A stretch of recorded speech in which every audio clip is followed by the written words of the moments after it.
उंगली पकड़ा के ले जाएंगे, नहीं ले जाएंगे? हाँ, उनकी तो ड्यूटी, बाबा की ड्यूटी है, और वो श्रीमत पे चलते भी होंगे जैसा। हाँ जी, अपनी मनमत में ही डालते होंगे, लेकिन इतनी परख शक्ति तो निमित्त आत्मा में होगी नहीं होगी कि ये लेते डायरेक्शन है, करते मनमत हैं। जो डायरेक्शन ले रहे हैं इसमें कितना बड़ा इनका सूक्ष्म रूप में कितना बड़ा स्वार्थ है, इतनी सूक्ष्म बुद्धि तो होगी, क्यों डायरेक्शन देंगे ऐसा? इनको तो बताएंगे भैया श्रीमत क्या है, अमृत वेले बैठो, बाबा के सामने झोली फैलाओ, पार हो जाओ। छूट जाएंगे, नहीं छूट जाएंगे? अरे क्यों झंझटों में पड़ना? और तो जो अपने स्वार्थ के बारे में सोचते हैं, हाँ जी, स्वार्थ अनुसार डायरेक्शन हाँ जी, जाने की सोचते हैं, तो उन्हें तो यथार्थ टचिंग नहीं होगी। अरे मनमत है उनकी, काहे की टचिंग? अरे उनकी पूरी स्वार्थ है उसमें, जो वो डायरेक्शन भी लेना चाह रहे हैं उसमें पहले से उनकी मनमत होगी, पहले से ही वो जानते हैं, उनके मन के हिसाब से ही अनुकूल वो डायरेक्शन लेना चाहते हैं। बाबा उन्हीं के मन, कहाँ से? अरे कोई भगवान पैदा हो रहा है क्या, खड़ा हो गया सामने आके? बोला ना, तुम्हारे ही मन का जो भाव है वो ही आएगा अमृत वेले। इशारे स्पष्ट किया ना कि अलग से नहीं कोई तुमको भगवान टचिंग है, भगवान ने देखो अमृत वेले बोल दिया, फिर क्यों मेरा अनर्थ क्यों हो गया, इतने बड़े घाटे मेरे को क्यों हो गए? अरे भगवान की नहीं थी वो, तुम्हारे मन का जो भाव था अमृत वेले वैसा कि वैसे ही भाव तुम्हारे सामने आ गया, तुमको टचिंग हो गई, हो गया काम। इसलिए प्लेन बुद्धि। अगर तुम्हारा साक्षी हो, तुमको कोई भी लेना देना नहीं है, बस केवल डायरेक्शन, और इतना तुम तैयार हो, हाँ या ना, जो मिला तैयार, तब ऐसों को डायरेक्शन मिलती है। ये मालूम है जिनकी मनमत मिक्स होती है उनको डायरेक्शन क्यों देंगे, उनके ऊपर और बोझ चढ़ जाता है। मालूम है ये मनमत से ऐसा चाहते हैं, लेकिन श्रीमत ये है, तो अगर उनको बोलेंगे तो कर नहीं पाएंगे वो, तो फिर कितना बड़ा बोझ चढ़ेगा। इससे तो खुद ही डायरेक्शन ले लो, खुद ही कर लो, तो क्यों बोझ चढ़ाना? ये कोई साधारण बात नहीं है कि जैसी आपने डायरेक्शन दी वो चलने लगे, सबके बस का है क्या? डायरेक्शन तो सभी चाहते हैं कि कोई हमारे घाटे ना हो जाएं, ऐसा कर रहे हैं तो ऐसा ना हो जाए, वैसा ना हो जाए, जबकि दुनिया तो क्या हालत होने वाली है। हाँ, तो ये थोड़ी होता है ऐसा नहीं। हाँ, जो बच्चे हैं श्रीमत वाले चलने वाले हैं, उनके लिए तो हमेशा बाबा डायरेक्शन देते हैं, क्यों नहीं देते? और उनको तो जरूरत पूछने की भी जरूरत नहीं, इधर उनका संकल्प आएगा, मुरली बाबा बोल देगा, वहीं फैसले कर लेंगे, ध्यान रखना। इसलिए बोला तुमको बाबा रोज़ लेटर लिखते हैं, रोज़, जो उस लेटर को रोज़ ही पढ़ते हैं, उनके मन में कोई संकल्प आया, कोई डिसीजन लेना है, मुरली में वही इशारा आ जाएगा, बस उनको तो ज़रूरत ही नहीं पूछने की। और आज की मुरली में है कि सूर्यवंशियों की जो ड्रेस होती है वो पीताम्बर। पीताम्बर के बिना नहीं दिखाते। पीताम्बर को क्या गमछा भी कहते हैं, है ना? आजकल गमछा कह देते हैं, वो पीताम्बर ऐसा वही तो होता है, पीताम्बर ऐसा है, वो अलग होते हैं। पेशगिरी तो उठा के चलते हैं ढेर सारे, पेशगिरी पीताम्बर जो गले में गमछा कहते हैं ना, लटका रहता है, वो होता है पीताम्बर। लेकिन जो चंद्रवंशी उनको पीताम्बर नहीं दिखाते हैं, उनकी ड्रेस अपनी तरह की है। पेशगिरी इनको बहुत लंबा चौड़ा दिखाते हैं। हाँ, तो पेशगिरी उठा के चलना ये सत्य की जो है उसका वैभवता का प्रतीक कह लो। तो क्या मतलब? ड्रेस अलग अलग होगी। जब हम सूर्यवंश में जाते हैं, जो हम राजाई करते हैं, वहाँ की ड्रेस अलग है, वहाँ की भव्यता भी अलग है। सोचो, पेशगिरी उठा के चलना, इसका मतलब उठाते भी कौन है? कितनी बड़ी बात बोली। नहीं तो ये तो सुना है कि उठाने वाले दास दासियाँ हों, लेकिन वहाँ कौन उठाते हैं? कितनी बड़ी बात बोली है। त्रेता युग की अपनी ड्रेस है, तो कलाएं कम होते होते वैसी भव्य तो नहीं रहेगी ना। जो फर्स्ट नारायण है वो फर्स्ट राम बनेगा, फिर ऐसे सेकंड थर्ड ये सब रहेंगे। तो ना तो वैसी ड्रेस है और ना ही वैसा स्टेटस है। दुख शांति नहीं है, ये बात अलग है, लेकिन वेशभूषा तो चेंज होती जा रही पेशगी को बाबा ने फॉलोअर्स ही बताया है। पेशगी को बाबा ने फॉलोअर्स ही बताया। हाँ, बेहद में फॉलोअर्स भी कहेंगे, ठीक है। अभी कमज़ोरी तो है, पावर और कमज़ोरी, जो जितना बड़ा चक्कर लगाते हैं उतने ही पावरफुल आत्माएं कहलाती हैं। आत्मा एक सी है, ठीक है, लेकिन आत्मा कोई बहुत पावरफुल है, कोई कमज़ोर है। सतयुग में उतरने वाली आत्माएं बहुत पावरफुल होंगी और उनकी कैटेगरी भी परमधाम में अलग दिखाई है। त्रेता युग में उतरने वाली आत्माएं उनसे कमज़ोर हैं, उनकी कैटेगरी अलग दिखाई है। द्वापर युग में जो और धर्म पिता हैं, उनके साथ जो उनके फॉलोअर्स उतरेंगे वो उनसे कमज़ोर हैं, उनकी कैटेगरी भी अलग है परमधाम में। जो कलयुग के अंत में जो उतर रही हैं आत्माएं, ये बहुत कमज़ोर आत्माएं हैं, तो इनकी कैटेगरी अलग है। जो अब कलयुग के अंत में जो आत्मा उतरेगी, जब ऊपर से उतरे एकदम प्योर है, लेकिन वो उसी जन्म में 4 अवस्थाओं से गुजर जाएगी। वो उस अपने टाइप जो उसमें कमज़ोरी है, वो कमज़ोरी का इतना बड़ा रूप धारण कर लेगी कि अगला जन्म में वो पूरी कमज़ोरी के आधार से उसके संस्कार बन जाएंगे। सोचो, एक ही जन्म में, जबकि ऊपर से एकदम प्योर आई है, कितनी पावरफुल है। लेकिन यहाँ जो इसका जन्म है, जितने भी ईयर का उसका फर्स्ट जन्म है, उसमें वो 4 अवस्थाओं से गुजर जाएगी। तो जो 4 अवस्थाओं से गुजर गई, परमधाम से आई हुई आत्मा है, तो उसमें उसी तरह की कमज़ोरी भी है बहुत बड़ी, लेकिन उतरी है तो प्योर है, इसलिए उसका जो जन्म है वो गर्भ जेल का नहीं होगा, पर काया प्रवेश होगा। हाँ, तो इसलिए जो फर्स्ट जन्म है उसका, वो जीवन बंध का नहीं, जीवन मुक्ति का होना चाहिए। जीवन मुक्ति माना प्रवेश होके, लेकिन उसके बाद उसको 4 अवस्थाओं से गुजरना है। इसलिए बाबा कहते हैं एक्टर तो वो ही अच्छा होता है जो ज़्यादा से ज़्यादा पार्ट बजाए। इस रंगमंच पे जो पावरफुल एक्टर हैं वो पूरा 84 जन्म लेते हैं। जो कमज़ोर एक्टर, ये बोला है मुरली में, कमज़ोर एक्टर जितना होगा, पावरफुल नहीं है, वो छोटा सा चक्कर 2-4 जन्म या 1-2 जन्म ही लेते हैं। तो ये इनकी अपने तरह की कमज़ोरी है। बाकी आत्मा तो आत्मा ही है, लेकिन वो संस्कार भी तो हैं उसमें। आत्मा सब प्योर हैं, लेकिन सबके संस्कार अलग अलग हैं, संस्कार एक से नहीं है। वो संस्कार के अनुरूप ही यहाँ उनको पार्ट में जाना है। फिर यहाँ जो उन्हें शूटिंग की है, वो संस्कार लेके फिर ऊपर जाना है, सजाएं खा के ऊपर जाना है एकदम प्योर होके, फिर अपने अपने समय पे नीचे आना है, तो वही संस्कारों को लेकर आना है। ये ऐसा मुरली में बाबा ने बताया। सुंदर कर्म करके दिखाए, सहनशीलता का पार्ट बजाया, सबको बहुत सुंदर पालना का पार्ट बजाया थ्रू ब्रह्मा। करवाने वाला कौन है? शिव। वो हो गया करणहार। लेकिन अभी ये जो देव देव महादेव हैं, इनके द्वारा कराविए, खुद को प्रत्यक्ष नहीं करता, कितनी भी उसके अंदर सुंदरता है, क्योंकि परमात्मा पार्ट है, कितना सुंदर होगा, लेकिन अपनी सुंदरता को कभी प्रत्यक्ष ही नहीं किया। ये है करावनहार। जो उसके अंदर सुंदरता है, वही सुंदरता अपने बच्चों में दुनिया को दिखाने वाला, तो ये हो गया करावनहार। इसलिए बाबा ने बताया ब्रह्मा है करणहार, शिव उसके ब्रह्मा बाबा के द्वारा, और देव देव महादेव के द्वारा करावनहार। माना खुद नहीं दिखाया अपनी स्टेज को, लेकिन बच्चों के द्वारा प्रत्यक्ष हुआ। इसको कहेंगे कराव। मैं करूं ना करूं, लेकिन बच्चों से ज़रूर कराऊंगा, ये बोला है मुरली में। तो वो हो गया प्रैक्टिकल बाप का पाया करेगा। भागवत है तो यहाँ जैसा सब वहाँ उसको साक्षात्कार होंगे, वेद व्यास जी को तो वो भागवत की रचना कर, शिव महापुराण है तो वहाँ ऐसे जो जो एक्टर हैं वहाँ द्वापर युग में उनको साक्षात्कार होते हैं। इसलिए मुरली में बोला अपनी अपनी कथा कहानी बैठ लिखी है। हाँ जी, वो बोलते हैं मतलब त्रेता में जो राम होता है, हाँ जी, वो उनका गुरु होता है। त्रेता में जो राम होता है, हाँ जी, हाँ, जो उनका गुरु होता है। किसका? राम का। त्रेता में राम का जो गुरु होता है, आता है ना, जो राम होता है उनका जो गुरु होता है। कौन? वो जो 2 दिखाए हैं ना, ये वशिष्ठ और विश्वामित्र। हाँ हाँ हाँ जी, हाँ। तो वो लिखते हैं रामायण। वाल्मीकि रामायण कहाँ जाएगी? तुलसी कृत रामायण कहाँ जाएगी? तो ये अलग अलग नहीं, माना तुलसीदास की रचना है, नहीं है रामायण, सब पूरा सभी जानते हैं।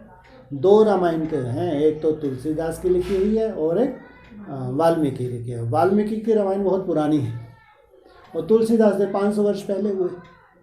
इसका मतलब राम के भी तो कितने रूप हैं? 2 हैं, नहीं? राम के 2 रूप हैं, तो उस हिसाब से उन्होंने रचना की। तो बोलते हैं कि मतलब जो राम होता है वो जाके चरित्र में कुछ शास्त्र लिखता है, प्रभु ने ऐसे दिखाया है ये तो भक्ति मार्ग में बोलते होंगे। मुरली क्या बोलती है? कि जो आत्मा होती है वो वहाँ पर मुरली तो यही बोलते। त्रेता युग में कोई शास्त्र होता है? कोई रामायण होगी, कोई महाभारत ऐसा द्वापर युग में होगा? नहीं होगा। यादगार कहाँ की? संगम युग की यादगार है, लेकिन लिखे कहाँ जाएंगे? द्वापर युग में। तो ये जो पाठधारी हैं उनको वहाँ साक्षात्कार होंगे, तो वो चाहे रामचरितमानस हो, चाहे ये हो भागवत हो, चाहे दुर्गा पुराण हो, विष्णु पुराण हो, जितने भी हैं ये सब वही आत्मा फिर द्वापर युग में उनको साक्षात्कार होता है। ताकि कलयुग जब भी होते हैं तो उस हिसाब से रचना करते हैं, इसलिए वो पाठधारी भी अलग अलग ही होते हैं, ऐसे नहीं कोई एक ही होगा। इसलिए जैसे मिसाल भी बाबा ने दी है ना, तुलसीदास के रामायण और वाल्मीकि रामायण, तो दो अलग अलग हैं। ज़्यादा चलन कौन सी रामायण का है? तुलसीदास के रामायण है, उसका ज़्यादा चलन है। तो ये संगम युग की यादगार है, तो फिर शास्त्र झूठे कैसे बोले? किसने बोला? शास्त्र पूरे सच्चे हैं, ये कहाँ मुरली ने बोला? आटे में नमक क्या बोला? ये तो बाद में जो पंडित आते गए अपना बुद्धि ऐड करते करते वो पूरा ही भूसा कर दिया। मुरली में क्या बोला है? भूसे में आटे में, हाँ चलो आटे में नहीं, भूसे में बसर। भूसे में दाना कितना है, जब तुम कटाई करते तुमको तो मालूम होगा है कितना दाना बचता है, भूसा ही भूसा होता है। तो ये सब शास्त्र में भूसा, उसमें जो दाना है वो तो ढूंढ भी नहीं सकते, वो सच्चाई है कहाँ, इसलिए आटे में नमक। तो ये शायद जितनी भी कथा कहानी है, कोई सच्चाई थोड़ी है ये। हाँ जी, तो बोलते हैं ना ज्ञान आगे चल के शास्त्र से टैली होगा। अरे हो ही रहा है, हो क्या जाएगा? और ये थोड़ी कि सारी कथा कहानियाँ टैली हो जाएंगी, ये कहाँ बोला? सार रूप में तुम्हारी बुद्धि में बैठ जाएगा। देखो इस आत्मा का ये यहाँ करेक्टर है, ये उसने पार्ट प्ले किया है, उस अनुसार ये देखो यहाँ ये ऐसे टैली हो रहा है, ये बोला बाबा ने। बाकी ये नहीं कि जितनी भी ऐसे कहानियों का एडिशन हुआ सब की सब कहानियाँ सत्य सिद्ध हो जाएंगी, नहीं। लेकिन जो सार रूप में है वो शूटिंग पीरियड में यहाँ होगा।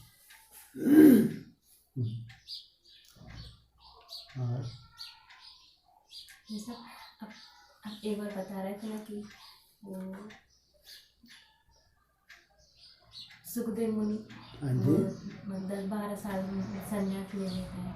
सुखदेव मुनि की कथा, हाँ क्या हो गया उसको? छोटेपन में संन्यास ले लेते हैं। छोटेपन में ही चले गए घर छोड़ के। हाँ, अभी बता रहे थे ना कि 27 में वो सिर्फ बालक बन के आएंगे सुखदेव मुनि। क्यों नहीं आएंगे? फिर बोल रहे थे कि 10-12 साल में चले जाएंगे, मतलब ये किसने बोला? मतलब शास्त्र में देखा है। तुमको साक्षात्कार हुआ? नहीं, आप बोल रहे थे ना ऐसे कि शास्त्र में। ये मैंने कहा 10-12 चल बोला था। दोनों बातों को जोड़ के बोल रहे हैं। नहीं ये मत करो, मिक्सचरिटी मत करो। नहीं, वो इसलिए मैं पूछ रही हूँ। हाँ जी, हाँ पूछो। मतलब आप बोल रहे थे कि हाँ जी, इस छोटेपन में वो संन्यास ले लेते हैं, ठीक फिर है। वो भी छोटापन में उनका बालक रूप आएगा, बिल्कुल तो ठीक है। वो फिर चले जाएंगे, ये पूछ रही थी। क्यों नहीं जाएंगे? क्यों पूछ? जिसको ये रास ही नहीं आता, जो पूरा कल्प ही कहाँ रहा है, कहाँ रहा है? परम धाम में रहा है, उसको प्रवृत्ति से कोई लेना देना ही नहीं। तुमको प्रवृत्ति का सुख देके तुम तो मेरे को पूछते भी नहीं हो। दिक्कत ये भी तो है, तुम ऐसे खेल पाल में बिजी हो जाओ, अपने झूले ड्राइंग बना रहे हो, बेचारा देखता रहा, अब मेरी तरफ देख भी नहीं रहे। तो छोटा वाला साथ में खेल लीजिए ना, ड्राइंग करेंगे। उस वक्त तुम लोग इतने बिजी हो जाते हो अपनी जिसमें जो भी तुमको दिया है उसने, नहीं देखते हो, इतने मगन हो जाते हो। बोला है तुम लोग मुझे पूछते ही नहीं। मैं भी इसलिए खुश हो गया, चलो मेरे को जो देना था मैंने दे दिया, और फिर बाप साक्षी हो जाता है। तुम 2 युग अपने ऐशो आराम में, और 2 युग मेरे को अब कोई काम नहीं, मैं तो बोर ही तो होंगे, तो फिर वो चले जाते हैं साक्षी, और 2 युग में आराम करता हूँ। फिर द्वापर युग आता है कि अब उनको तो मालूम है तेरे कार्य, अब इनको ज़रूरत पड़ेगी मेरी, फिर तुमको भक्ति का फल देने के लिए फिर शुरू हो जाता है उनका पार्ट। इसलिए उनका पार्ट इतना नहीं है जितना तुम बच्चों का पार्ट है। सबसे ज़्यादा पार्ट कितना है, शिव बाबा का या हम बच्चों का? हम बच्चों का। इसलिए बोला है मुरली की, शिव बाबा को उतना पार्ट नहीं है, भले ही द्वापर युग के बाद तुमको भक्ति का फल देते हैं, और मेन उनका पार्ट है संगम युग का, लेकिन तुम बच्चे तो पूरा चक्कर लगाते हो। जो छोटा वाला बन के आएगा, वो शरीर में 5,000 वर्ष रहेंगे फिर। अरे जब वो ना खाता है ना पीता है, हैं? अभी भी तो छोटा बालक अभी बूढ़ा होगा, शिव बाबा बूढ़ा होता है? नहीं नहीं हुआ। जब शिव बाबा बूढ़ा ही नहीं होता तो फिर वो कैसा होगा? बालक ही तो होगा। कैसा होगा? कैसा होगा? जैसे मैं तो पूरा वहीं घुस के आया, हाथ मिला कर आया हूँ, कैसा होगा? हैं? मैं यहाँ बैठा होता, अगर वो शिव बालक अगर स्वप्न में भी कभी आ जाए तो मैं यहाँ बैठा होता, हैं? लेकिन मुरली के हिसाब से, मुरली में बोला, मुरली की मेरी दाढ़ी मूछ नहीं होती, मैं कभी बूढ़ा नहीं होता, मैं जन्म मरण में नहीं आता, मैं अभोक्ता हूँ। ब्रह्मा को तो 10 गाली देंगे अगर ये सुन रहे हैं। मोटी बुद्धि है, उनको क्या मालूम। थोड़ी सी बुद्धि अगर चलती है, ये विकारी हैं, बिच्छू टिंडन, इनको ये भी कहाँ बुद्धि चलाए, जबकि स्पष्ट लिखा है, चित्र में लिखा है बड़े बड़े अक्षरों में, जो पुराने चित्र हैं बड़े बड़े अक्षरों में लिखा हुआ है। हाँ, मेरा नाम भी है, क्या नाम है? शिव। रूप क्या है? अव्यक्त ज्योतिर्लिंगम। अरे लिंग किसको बोलते हैं? हाँ, शरीर को। या मेल है तो पुल्लिंग, फीमेल है स्त्रीलिंग या पुल्लिंग। तो अव्यक्त ज्योतिर्लिंगम, अरे लिंगम की क्या जरूरत है, केवल ज्योति बिंदु ही बोल देते। वो बोलेंगे सब मूल्यों में तो ज्योति बिंदु आता है, तो फिर चित्रों में बड़े बड़े क्यों लिख दिया अव्यक्त ज्योतिर्लिंगम? बोला मैं नाम भी है, मेरा रूप भी है। हाँ, रूप बिंदी का कोई रूप होता है? बिल्कुल नहीं होता। तो यहां तक बोला है, शिव जयंती मनाते हैं तो मेरा जन्म भी है ना, मुरली का पॉइंट है, लेकिन मैं पुनर्जन्म में नहीं आता। इनको कोई माथा मारे, कोई कौन समझा, तुम तो मरो, शरीर छोड़ के तुम तो जाना, जाओ, तुम्हारे लिए थोड़ी ये पॉइंट। लेकिन जो बापसमान बनने वाले हैं 16,000 तो होंगे नहीं होंगे, कहाँ ये लाखों का हजूम कचरा, कहाँ 16,000 इतनी सुंदर आत्माएं जो एकाग्रता हासिल करती हैं, ये मुरली में उन्हीं के लिए तो है। यहां तक बोला है सत्यता का, क्या है वो? असली तत्व कहाँ छुपा हुआ है? ये मुरली का पॉइंट है। जामड़ी मंद बुद्धियों को कौन समझाए जाके इनको कि मुरली पढ़ो तो सोचो। फिर यहां तक बोला है, मैंने तुमको बता दिया कि मेरी लंबाई क्या है, चौड़ाई क्या है। सुना नहीं सुना कभी? इतनी सूक्ष्म बिंदी हो गए तो कोई रह भी ना सके, यहां तक बोला है। सोचो, अब इनकी बुद्धि चल सकती है शरीर छोड़ने वालों की? कभी नहीं चल सकती। और इनके लिए है ही नहीं ये पॉइंट, ना इनकी बुद्धि चल सकती है। इनको शरीर छोड़ने हैं, ये उनके लिए है जो इसी शरीर से जाने वाले हैं। उनको अभोक्ता भी बनना है, बाप समान। उनको इन शरीरों को रिजर्वनेट भी करना है, उनको एकाग्रता की पराकाष्ठा भी चाहिए। इसलिए पॉइंट ना उनके लिए हैं और ना ये इनके बिच्छुओं के लिए हैं। ये सब जो मरने गलने वाले हैं इनके लिए नहीं है ये पॉइंट। लेकिन हैं सब मुरली के पॉइंट। इसको कोई ये सिद्ध नहीं कर सकता तुम्हारी मनमत है। मुरली के हाँ तुमने चिंतन नहीं किया तो ये मनमत समझ में आती है। एडवांस में तो कम से कम बाप बैठा है, उसने तो फिर भी बहुत अच्छा खोल खोल के बता दिया 2017 में। मुरली के तो ढेर पॉइंट है। ये सिद्ध हो जाता है कि केवल बिंदी बिंदी नहीं है, तुम बिंदी में मरी जा रही हो अभी तक। जब है तो वो है, तो हाँ आज नहीं है तो कल। इसलिए सबसे सुंदर पॉइंट बोला है, जितनी तुम्हारी आत्मा की कट उतरती जाएगी, जितना तुम सूक्ष्म बनते जाओगे उतना ही तुम सूक्ष्म बाप को पहचानोगे। ये मुरली का पॉइंट है। सोचो, अरे उसको क्या पहचानना, बिंदी तो है ही, कोई काम का नहीं है इनके ये पॉइंट भी, कि जितनी आत्मा सूक्ष्म बनेगी उतना ही सूक्ष्म बाप को पहचानेगी। सोचो, पहचान क्या है? वो ज्योति, वो भी ज्योति, हम भी ज्योति, फुर्सत खत्म। तो ये पॉइंट नहीं है, पूरे ब्राह्मणों के लिए नहीं है, ना उनसे कोई बहस का विषय है ये। लेकिन सब मुरली के पॉइंट्स हैं, मंथन के पॉइंट्स हैं। उनके लिए है वो 16,000 आत्माएं जिनको इसी शरीर से जाना है, जिनको बाप समान बनना है, जिनको कलातीत बनना है, 16 कला से ऊपर जाना है। वो इन सुखों को छोड़ पाएंगे जहाँ ये बुद्धि इनकी फंसी हुई है। आज इतना कितना सुंदर है, सब कहीं ना कहीं फंसी हैं ये बुद्धि इनकी। अमृत वेले बैठेंगे तो झुटके खाएंगी, अमृत वेले उठेंगे नहीं, अगर होए तो बस सेवा की प्लानिंग, सेवा की प्लानिंग। ये जो इनकी बुद्धि में है, जो कर्म है वो इनकी बुद्धि में आएगा। निसंकल्प तो ये हो ही नहीं सकती, सोचो आप। तो इनके लिए है भी नहीं, लेकिन 16,000 आत्माएं ज़रूर जो पूरे विश्व के कल्याण के निमित्त बनते हैं, जिनके लिए बोला है जन्म जन्मांतर की राजाएं हैं, महाराजाएं हैं, प्रिंस प्रिंसेस हैं, इतने ये बड़े बड़े ऋषि मुनि हैं। ये गोप गोपियाँ साधारण नहीं है, इनका तो भागवत में बहुत सुंदर विवरण है।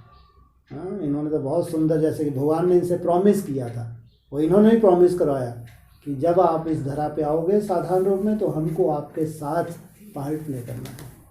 सोचो इतना सुंदर, ये जब बताते हैं तो टप टप आंसू बहाते जाते हैं, तो महिमा करते हैं गोप गोपियों की 16,000। कहाँ यहाँ गुप्त रूप में वो गोप गोपियाँ, कितना वंडरफुल गुप्त तपस्या कर रही होंगी, ये संसार ब्राह्मणों का नहीं जान सकेगा। भगवान का इतना वंडरफुल और गुप्त ड्रामा है। ब्राह्मण दुनिया की तो बात ही छोड़ो, ये जो ब्राह्मण है, चाहे ब्रह्मा कुमार को चाहे एडवांस पार्टी हो, ये नहीं जान सकेंगे। हाँ, 27 के बाद ये पर्दा उठने लगेगा, 27 के बाद, उससे पहले बिल्कुल नहीं। हाँ, ये पक्का है। वो 16,000 जहाँ भी हैं, विश्व के जिस कोने में भी है, उनको प्रेरणा हो रही है। उनको प्रेरणा हो रही है कि हमको बहुत भगवान को याद करना है। उनको प्रेरणा हो रही है कि बहुत अमृत वेला मिस नहीं करना। प्योरिटी की बहुत प्रेरणा होती है उनको, दिव्य गुणों की प्रेरणा होती है अंदर से, कि उनके संस्कार है ना जन्म जन्मांतर के। ऐसा नहीं कि वो स्पेशल कहीं बैठ के पढ़ाई पढ़ेंगी, कोई नहीं। जहाँ भी हैं, चाहे वो ब्रह्मा कुमार कुमारी है, चाहे एडवांस पार्टी वाला है, जहाँ पे भी है उनको प्रेरणा हो रही है और होगी, क्योंकि उनके अनेक जन्मों का क्या है ये, हाँ, पुण्य है उनका अनेक जन्मों का। ऐसा नहीं जब तक किसी वो फाला संगठन में नहीं आएंगे तब तक वो 16,000 में नहीं आएंगे। ये तो जितने भी सोल प्रवेश होकर नाटक कर रही हैं फालतू बातें, वो तो विश्व के किसी भी कोने में है। ब्रह्मा कुमार कुमारी है, विश्व के किसी कोने, एडवांस पार्टी का है 16,000 में आने वाला, उनको तो प्रेरणा हो रही है। बहुत पवित्र आत्माएं हैं ये। बाकी अधिकांश आत्माएं शरीर छोड़ने वाली हैं, चाहे ब्रह्मा कुमारी हो चाहे एडवांस पार्टी वाली। इनका अनुसरण करने वाली भी, चाहे 4.5 लाख आत्माएं रचयिता, फिर उनसे 9 लाख आत्माएं हों, वो इनका अनुसरण करने वाली हैं। तो कितने वैल्यूबल हैं ये 16,000, इनके लिए वो पॉइंट्स हैं। बाकी ढेर ऐसे पॉइंट हैं उनके लिए ये पॉइंट की कोई वैल्यू ही नहीं है। माना वो तुरंत 10 पॉइंट आप एक बताएंगे तो 10 पॉइंट, देखो 10 मूल्य में ये आए, उनके लिए है ही नहीं, इसलिए उनको वो टचिंग भी नहीं होगी। ये टचिंग ही उनको होती है जिनको इसी शरीर से ट्रांसफर होना है। 16,000 जीते जी जाएंगे, क्यों नहीं जाएंगे? 16,000 भी मरेंगे क्या? इनसे मिलो, कहाँ की अनोखी बैठी। हाँ देवी, उम्मीद नहीं है? 16,000 जिनका गायन है। अतीन्द्रिय सुख पूछना हो तो गोपी बल्लभ की गोप गोपी से पूछो, इतना माथा क्यों मार रही है? केवल इसीलिए 16,000 ऐसे ही माथा मारते हैं जैसे आप लोग माथा मारते हैं। ये परिभाषा है 16,000 की। जैसे तुम लोग माथा मार रहे हो ना, वो कहीं पे भी होंगे विश्व के किसी कोने में, उनको ऐसी प्रेरणा हो रही है बहुत भगवान को याद करें, बहुत याद करें। उनको लगता है नहीं 8 घंटे तो मेरे को करना ही है। मैंने इसलिए कहा ऐसा नहीं कि किसी संगठन में बंद के ही उनको 16 नहीं, उनकी तो अपनी तपस्या है अनेक जन्मों की। इसलिए जहाँ भी वो हैं, जहाँ भी होंगी, वहीं से उनको वो ऊपर वाला जो है ना, वो उनको प्रेरणा दे रहा है।